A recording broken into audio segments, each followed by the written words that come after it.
Hey y'all, I am back with another tidbit of wisdom.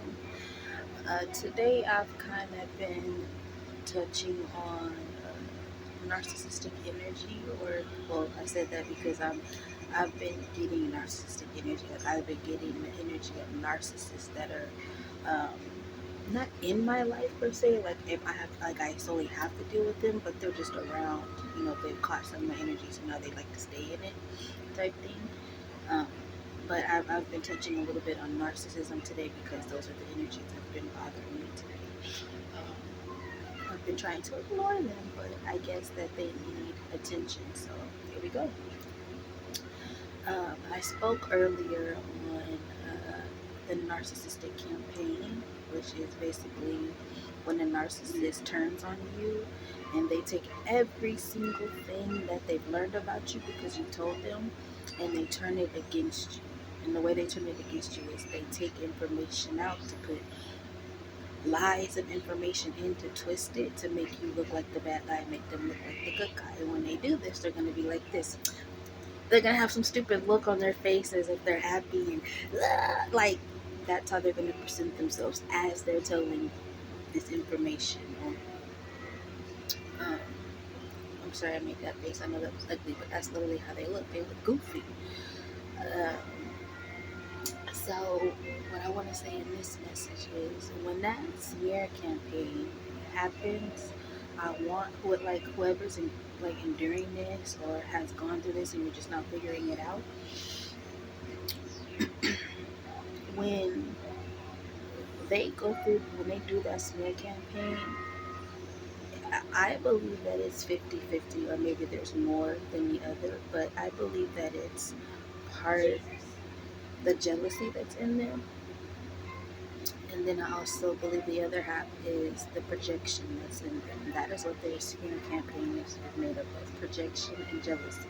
So just like when we see when it's time for the elections and stuff to happen and they start doing those smear campaigns on TV, that's exactly what those smear campaigns are. They are jealousy and they are projection. And that's what I believe. But I could be wrong. But I know with the narcissist, that's what it is. Especially projection. And that projection comes from the trauma bonding that they have created with you. Now, I know everyone is aware of trauma bonding now. We've learned that term. Everybody knows what it means. But I think a lot of people put trauma bonding with lovers. And trauma bonding can happen with not only lovers, but it can happen with friends and it can happen with family, whether that's sisters, brothers, mom, dad, brother. So be mindful that anybody can trauma bond you. It happens mostly with friends and with lovers. Good example is if anyone has Netflix and has seen the second season of The Worst Roommate Ever, the very first episode speaks on trauma bonding. That whole episode is evolved around a narcissistic individual who turned murderer or attempted murderer. I think so. I think the lady got away. Yeah, she got away, but sorry to say if you haven't seen it, but if you haven't seen it and you have access to Netflix, watch the first episode of The Worst Roommate Ever. You'll understand some of the actions that a narcissist will do. A narcissistic person will do, especially in a friendship. Um, so back to tag on what I was saying. So uh, who am I going?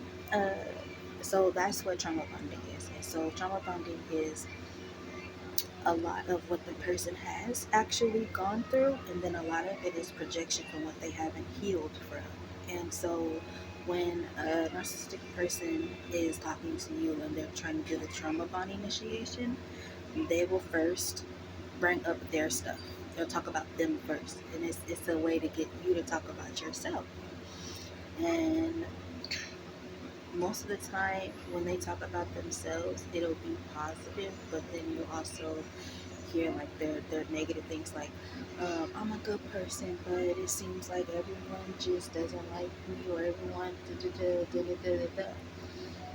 And so that'll that'll go that'll happen. That's a form of trauma bonding. because they want you to sit there and say, well, yeah, because I've been through this and people have done this to me and my mom did this and my brother did this and my boyfriend did this and my ex-girlfriend did, type thing. And they're start listening for information, and they're looking for key bits and pieces of information. And why they do this part, I don't know, but they'll only pick up off the negative things, and it's the negative things that are also about them, or the negative things that they do. And then here comes the projection in that trauma bond.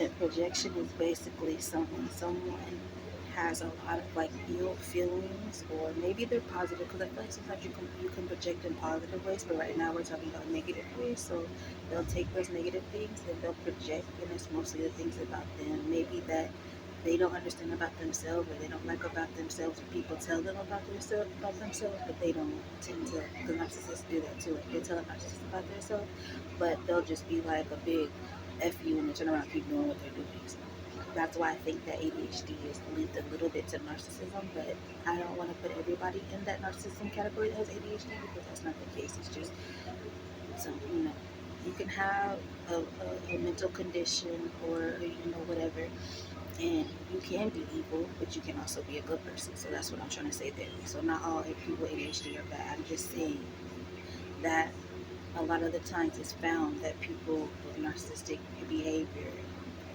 have ADHD. But anyway, we'll leave that alone. Um, so you have all this projecting, and you have all this trauma bonding, and so now those two things make you feel real vulnerable. It makes you feel real vulnerable with the person. Now you feel like, oh, I got a friend. I got a friend in me. You got a friend in me. That song cut on, and you feeling like Buzz and Woody, like type-ish. But um, sometimes all the time that's not the case. Like that's just to get in with you and just to fill you out. And then once they get in good, here comes all the stuff where they start low-key taking stuff from you, tapping into your energy more, saying things to make you think about your trauma. Like they'll start doing stuff like on the trauma that you told them. They'll start bringing up stuff. They'll start to trigger you. But and as they try to trigger you and get you to act out, guess what they're doing? They're back telling everyone, see, look, I told you that they weren't. See, I told, because they're starting their smear campaign, especially if you're easy target and you're really gullible and you're good to draw out as a bad person, or if you have turned, or they feel like you've turned on them. And the way that a narcissist will feel like you've turned on them is when you figure them out. That's the way to trigger a narcissist. You tell them about themselves and you let them know, I see you. Your parents weren't glass makers. I see you. That infuriates a narcissist. Now you're their biggest enemy. They hate that above all. And I know now, I just tell y'all little narcissists, y'all little secret, but it's still not gonna stop y'all from being narcissists. So it don't really matter. You literally have narcissistic people out here giving people advice on narcissists. So it's not gonna stop a narcissist from being a narcissist. Um, So now you're in their smear campaign, because either you're so doggone gullible to what they're doing, or you cross them. That's how you get a smear campaign put on you by a narcissist. But 9 times out of 10, what I've experienced is the smear campaign comes after you. They feel like you've crossed them or you figured them out. Um, so like today was like a lot. I don't know, like the what I'm thinking of happened a while ago, but I feel like there's residual energy coming. So I just like all day it's kind of been like a little narcy today, and I'm just like, ooh, someone that's a narcy is just really angry today. And so instead of getting on here and making an angry video like I probably would have in the past, I'll just educate, because a lot of stuff that narcissists do is from ignorance. Like one thing they can't stand, they can't stand someone that is smarter than them. If you're smarter than a narcissist, that's a big ass way for them to just automatically start a smear campaign on you. Automatically, like they'll befriend you just to start a smear campaign if they feel like your wisdom has called them out in some type of way. So one thing that I'm a part of that I've learned about people is, so for like since 2020, like right as the pandemic hit, um, I was blessed to become a part of a self care group that was full of parents. And it was linked. I got linked to the group through my oldest, who was dealing with some mental health concerns, and so he was seeking therapy. And through his therapy, I actually I was partnered up with what they have. They have family partner programs. I don't know if everyone's aware, but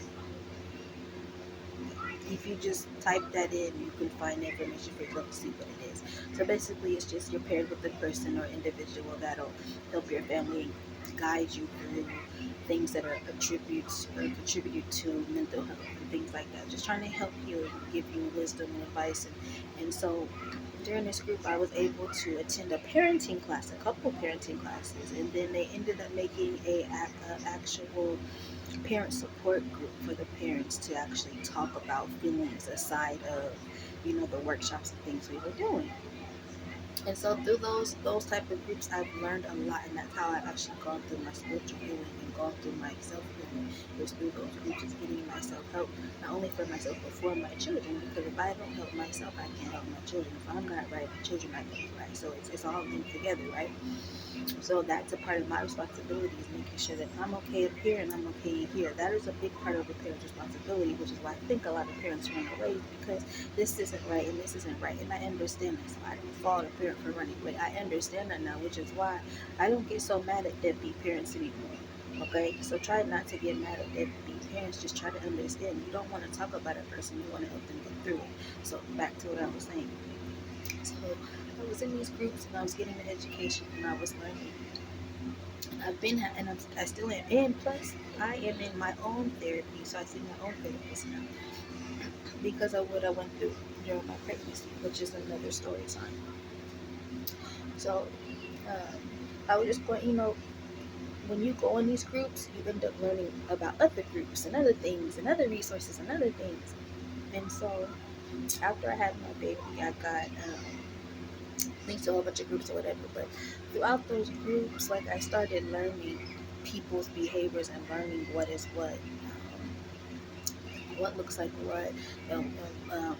what this is linked to, what's that linked to, and I've learned that a lot of demonic behavior is linked to unstable mental health conditions. So um,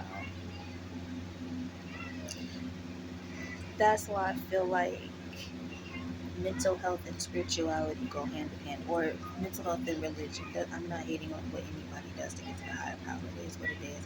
But we shall not talk about one over the other. But I do believe that with therapy and some type of spiritual or religion touches, those two go together. Okay, because they really do.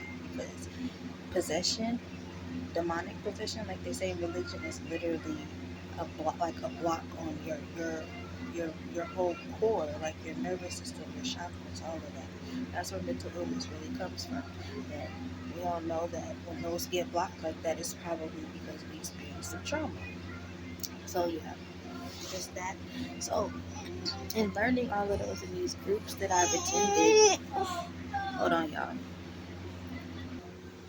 So in learning about all of these, yeah, all of these things in this classes, I've really gotten good at being able to take kind of, hey, hold on, y'all. Sorry about that. My baby wanted to bed.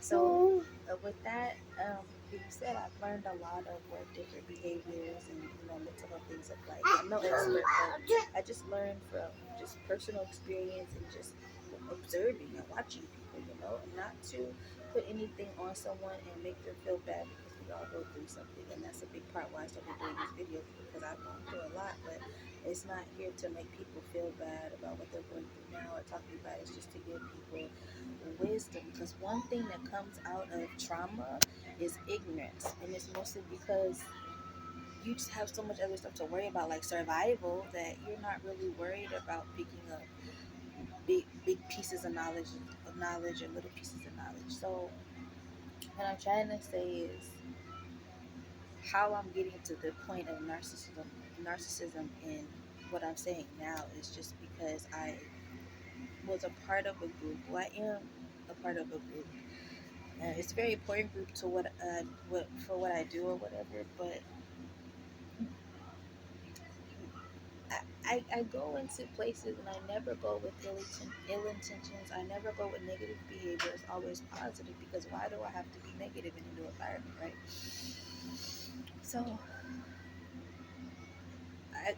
I start this group and I started attending this group and learning who these people are. And again, I got into this group through my baby. He goes to a preschool, and the preschool has like a council on it, and it's made up of parents, so parents can go and just know what's going on with the preschool.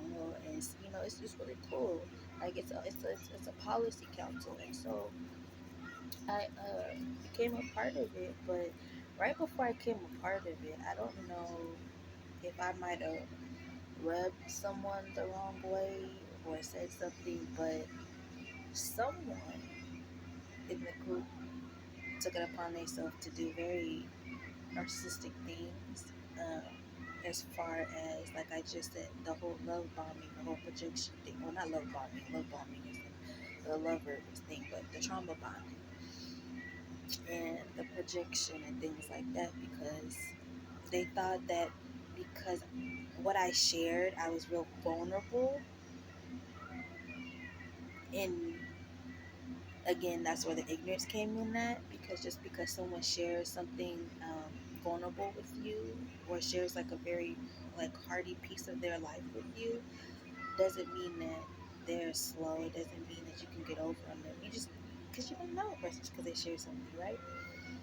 So this person, I think, took it upon themselves to just guess, like, oh, well, we can get over on this person because this person doesn't really know any better.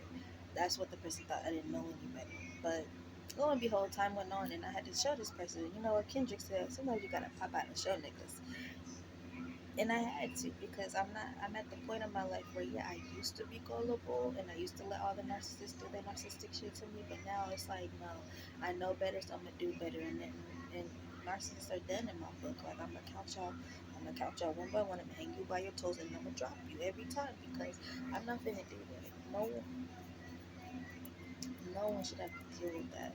And these narcissists, it's not that they don't know, because narcissists watch a lot of stuff, they learn a lot of stuff on